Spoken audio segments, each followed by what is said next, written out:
Stephen A. Smith, LeBron James. Let's talk about it. Who wants to go first? Random brought up the topic, so I'm curious to hear what he has to say. I'm quick. LeBron James good, Stephen A. bad. That's the extent Same. of my opinion. LeBron has done nothing wrong. LeBron has done zero. Zero. Absolutely. He should have went harder. I don't know if he should have went harder. Oh, wow. But yeah, I don't think LeBron has done any. I don't think LeBron has done anything wrong. Sports media right now is not even about. They're not even analysts at this point. They're just pushing narratives. And when you use somebody's son like that, I have no issue with a father defending him because he wasn't even talking about his game or anything. It was pushing a narrative. I completely agree with everything LeBron said. He's back. That is completely narrative based, and like NBA talk in terms of like ESPN and all that. Like I feel like it's just they don't talk basketball anymore. Like we don't hear about the Rockets like that, and they're like what second or third in the West right now. We don't really get to hear about how like the Detroit Pistons have been like ascending this year compared to last year when they were like one of the worst teams in the league. Like we don't get to hear like real basketball talk. It's just what's a superstar doing? What did a superstar say? And then what's this narrative I can push? Like that's basically all it is now. So it's crazy. I saw Charles Barkley say the Cavs don't even know how to play basketball. They're the number one seed in the East. Like it's annoying at this point. I can't even watch it anymore. It's annoying. Also, Bronny is playing around his draft status. Exactly. Like, he's playing better than that's the weirder thing. Like when Stephen A was like, "Stop doing this, LeBron." Like he's playing like his draft status.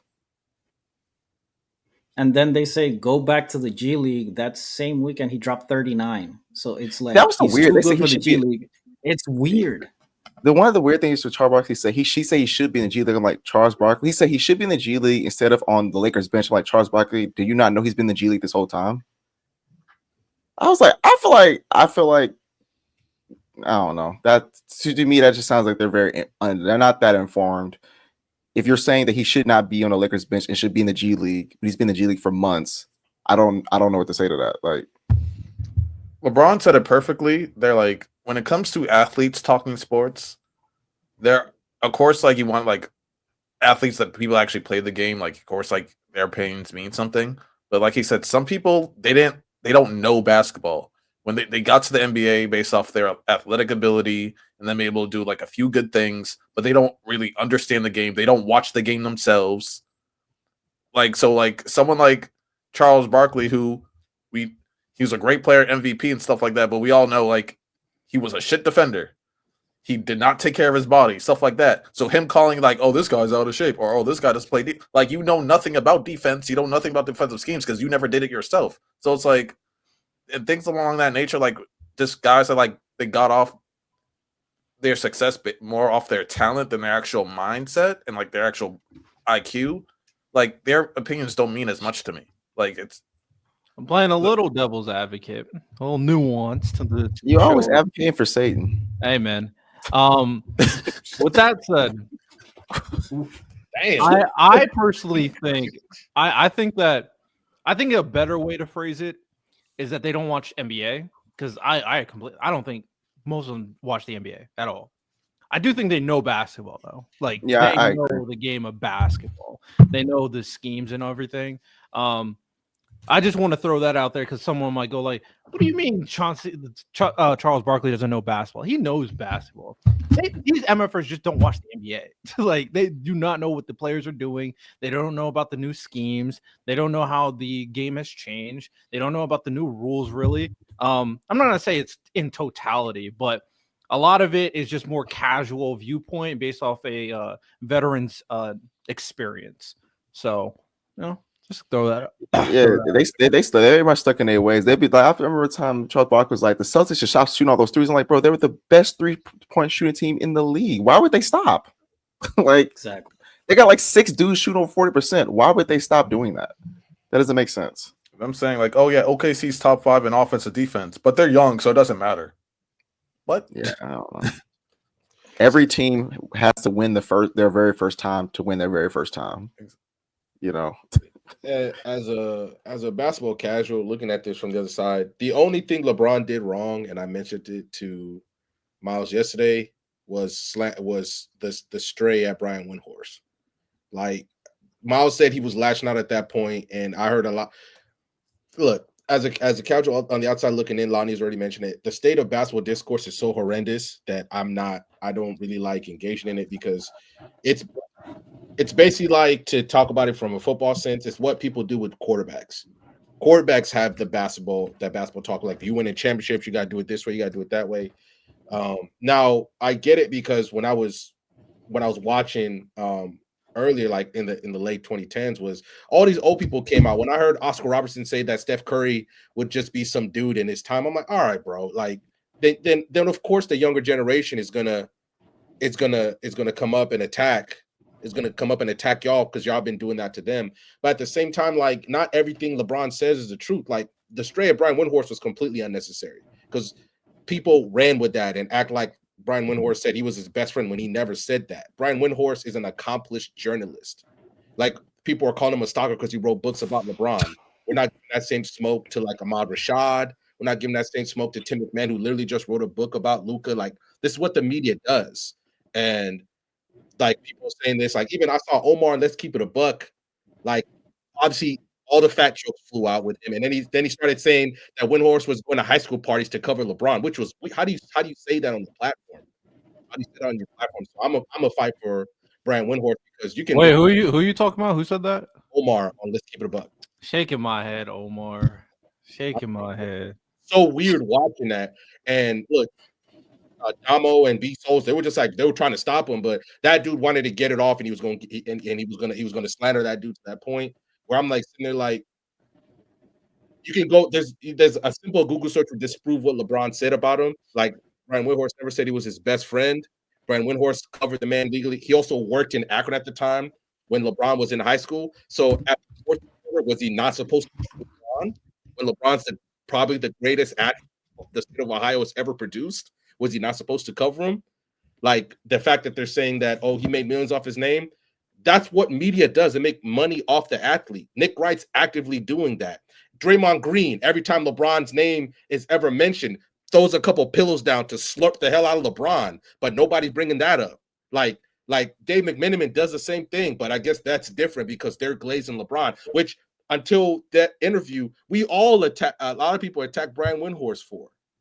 So Brian Windhorst has been kept a very professional. One of the few basketball podcasts I listen to is the Hoop Collective, where they talk about the sport of like the sports business of basketball and the upcoming two teams and all that. I just think that was wrong. And even he handled it in a classy way when he was his turn, because Stephen A. and Kendrick Perkins, who are just showing their complete ass right now, brought him up their first take and tried to go to multiple times to attack LeBron. And Brian Windhorst handled it in a very classy way. And the crazy part is, people heard that, oh, Windhorst has a relationship with LeBron and started assuming he has a business relationship with them. Rich Paul feeds him info. Why do you think when Brian Windhorst was breaking all these stories about what going around LeBron, they fed it to him? That's the way the media works, and people are just attacking Brian Windhorst for doing his job and not taking advantage of it the way Skip has, Stephen A. has, and other people have. That's my only problem with this whole situation. Windhorst just did his job, and people are now exaggerating what he's done, saying he's made millions when everybody does that. So was he not supposed to work to feed his family and things like that? That I did not like that at all. I did not like that at all.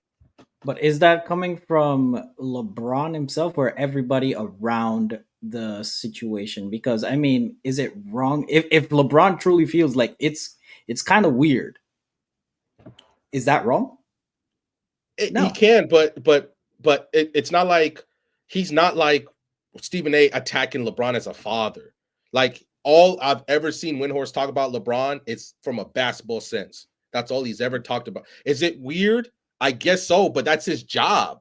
He's not like, oh, but he did. Okay, go ahead. I'm sorry. But the only reason I'm fighting, he's not like Chris Broussard straight up said on national television, I'm a part of LeBron's inner circle. Windhorst never said that. It's not like Windhorst saying, oh, I was there on Taco Tuesday with LeBron's family. Like, he's just covering the man and what he does on the court. That's all he does. So he probably didn't like the Jordan narrative he was pushing. That's not even that deep. Like, well, hold on, sir. I didn't. I'm saying he probably didn't like it. That's all I'm saying. I'm not arguing. I'm saying I just don't think he probably. I think the media in general. I don't think Brian Windhorst did anything wrong per se. I'm not saying that, but I think he is also part of the media narratives that are nasty. I don't think he's trying to but I will say with him, I don't think he's intentionally trying to be toxic like other people. I just think that he helps push bad narratives. Like saying that LeBron signed with Nike because he's gonna be like Jordan opposed to him. LeBron said, I don't be with Nike because it was a great deal for my family.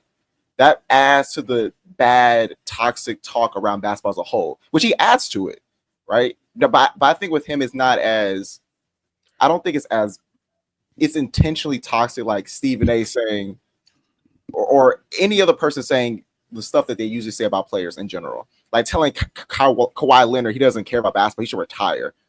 And then JJ Redick was like, he has bad knees. He can't do anything about that. I don't think Brian Windhorst does stuff like that, but I do think he maybe unintentionally adds to bad narratives. He's not malicious. That's what you. Other than that one statement about LeBron, Brian Windhorst has been one of the people who has been straight up fighting against Skip Bayless, especially behind the scenes. Because if you want to know how powerful Skip Bayless was at ESPN, he was getting people kicked off his show or trying to get people fired. And Brian Windhorst was actively fighting against that in his own way.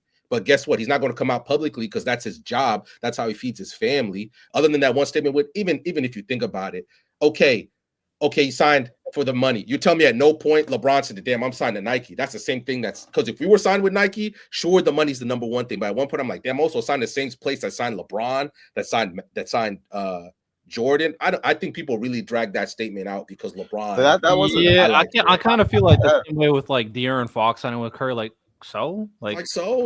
don't really care. My thing is I don't watch Windhorst too much, but I'm looking at the quote right now, and I'm be honest, calling out Windhorst in particular. I mean, especially considering all the people you can call out. Skip Bayless has been making money off your name for years. Been slandering you for years. He'll never give going to give Skip Bayless the satisfaction. He'll never do that. That's never happened. But there are even other people he could have attacked. There are other people he could have attacked instead of Brian. Also, I wasn't specifically saying this is the one thing because I think so. For example, y'all, I don't know if did y'all see the episode where Gilbert Arenas went on First Take?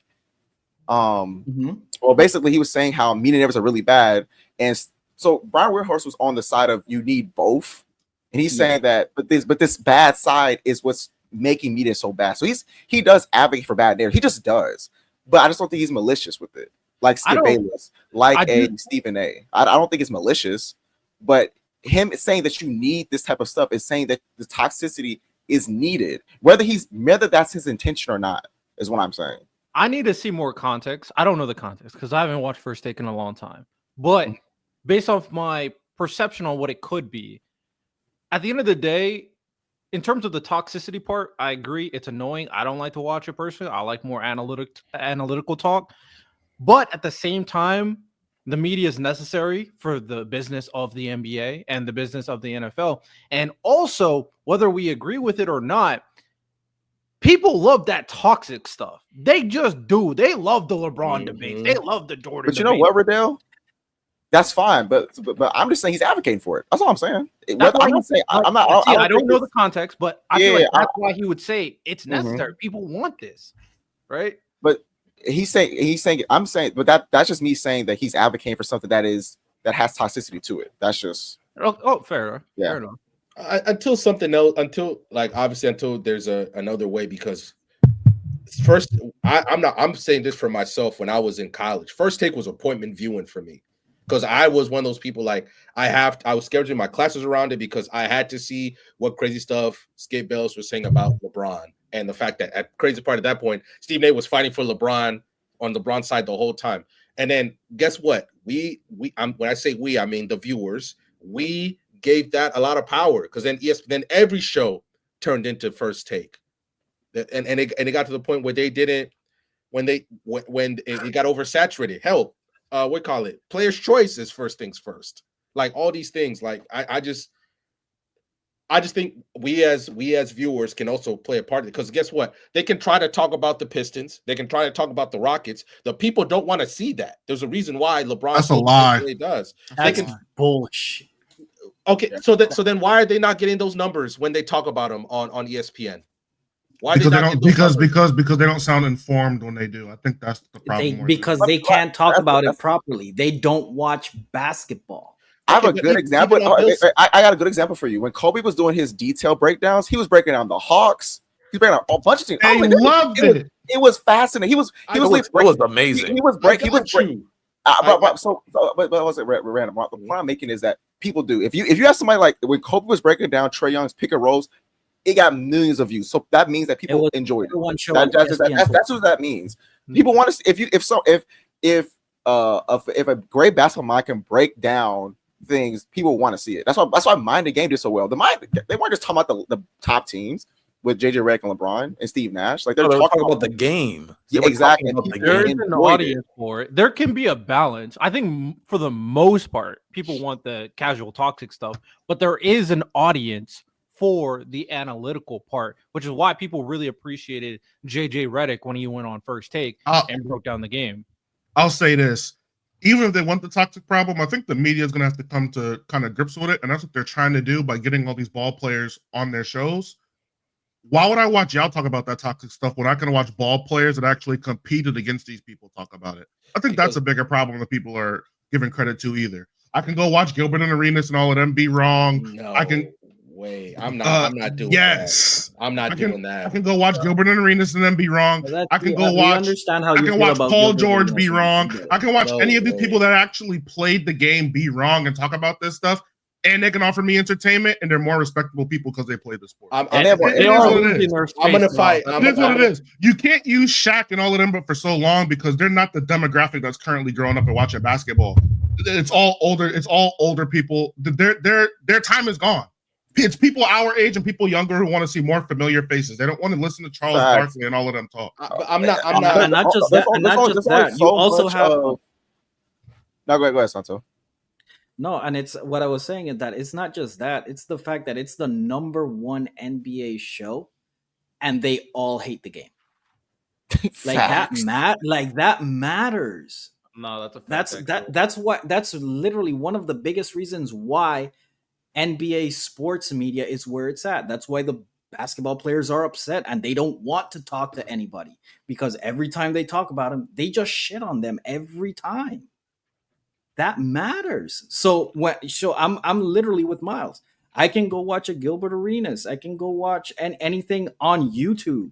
I can even Paul George and Jeff Teague.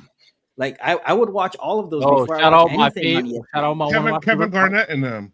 Jalen Brunson and Josh Hart. I ain't gonna lie, bro. There's only so much of stop shooting threes you can listen to, and then be like still entertained. Like that's like going to the night and say, "Hey, yo, stop posting up." It's like that's the game, though. I need, you know what I'm saying? I need 28-15.